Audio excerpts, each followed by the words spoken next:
अरे हिजै गएको थियो त आजै आइपुगेछस् त त्यो हेर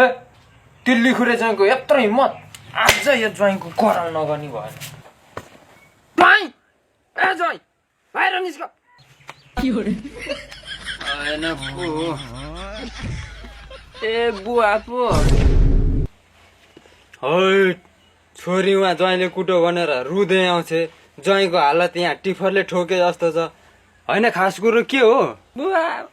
मलाई गोठालो पठाएको थियो बाख्राले बाली खाइदिएछ बेलुका त उफ्री उफ्री मलाई कुट्दै थियो आफै चिप्लेर प्लात्तै लडी माइततिर पो गएछ होइन हौ बुवा 2 दिन भइसक्यो कहाँ गएछ तपाईँको ज्वाइँ लिन आउँदैन त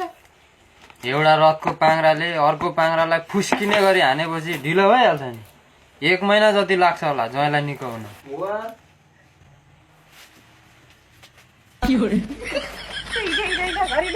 एकछिनमा बसौँ न खुट्टा दुखिरहेछ यहाँ घरमा के बितिसक्यो होला